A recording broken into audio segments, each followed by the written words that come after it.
আমরা বলেছিলাম একটি নতুন বাংলাদেশ লাগবে, একটি নতুন বন্দোবস্ত লাগবে।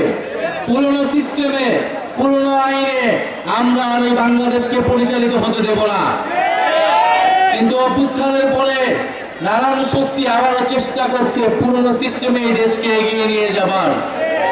আমরা তখন বলেছি, জুলাই গণ অভ্যুত্থানে আমরা যখন রাজপথে নেমেছিলাম, আমাদের ভাইয়েরা শহীদ হয়েছে, আমাদের বোনেরা নির্যাতিত হয়েছে, আমরা এই বাংলাদেশকে আর পুরনো রূপে ফেরত দিতে দেব না।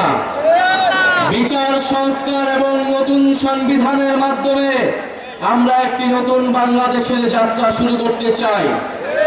প্রিয় মৌলভীবাজারবাসী, গণ অভ্যুত্থানের পরে আমাদের স্বপ্ন, আমাদের আকাঙ্ক্ষা ছিল আকাশচুম্বী। আমরা বলেছিলাম তরুণরা কর্মসংস্থানের দাবিতে রাজপথে নেমেছিল, বাংলাদেশের জনগণ অর্থনৈতিক বৈষম্য বিলোপের দাবিতে রাজপথে নেমেছিল, বাংলাদেশের মানুষেরা মানবিক মর্যাদা, নিজেদের স্বাধীনতার জন্য রাজপথে নেমেছিল। আমরা হয়তো সেই স্বাধীনতা গণতন্ত্র পেলেও আমরা এখনো আমাদের অর্থনৈতিক স্বাধীনতা, আমাদের কর্মসংস্থানের যে দাবি, সেই দাবি আমরা এখনো পূরণ করতে পারি নাই। আমরা এই অন্তর্বর্তী সরকারের সময় অনেক স্বপ্ন দেখেছিলাম, আমাদের অনেক দাবি ছিল, কিন্তু আমাদের সব স্বপ্নকে নির্বাচনের সাথে একমাত্র দাবিতে রূপান্তর করে ফেলা হয়েছে। আমরা বলেছি আমরা নির্বাচন চাই, আমরা গণতন্ত্রের পক্ষে লড়াই করা শক্তি, আমরা ভোটাধিকারের জন্য লড়াই করা শক্তি, কিন্তু বিচার সংস্কার ছাড়া নির্বাচন অর্থহীন হয়ে যাবে। এই নির্বাচনকে জনগণ গ্রহণ করবে না। ফলে বিচার এবং সংস্কারের যতটুকু আমরা এগিয়েছি, তার পক্ষে আমাদেরকে আরো ঐক্যমত করে আমাদেরকে নির্বাচনের দিকে যেতে হবে।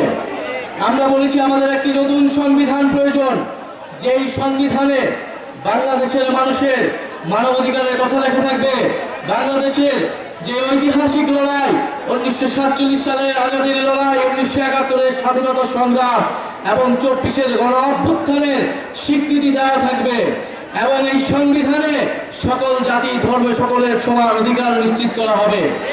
সেই নতুন সংবিধানের বিপক্ষে দাঁড়িয়ে যাচ্ছে বিভিন্ন রাজনৈতিক শক্তি। 72-এর সংবিধানকে রক্ষা করার জন্য বিভিন্ন গোষ্ঠী রাজপথে নেমেছে।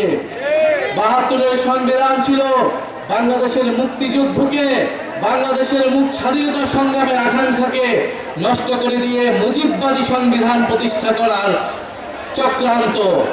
আমরা সেই চক্রান্তের ভিতরে গত 54 বছর ছিলাম, কিন্তু জুলাই গণ অভ্যুত্থানের মাধ্যমে আমরা সেই চক্রান্ত থেকে বের হতে চাই।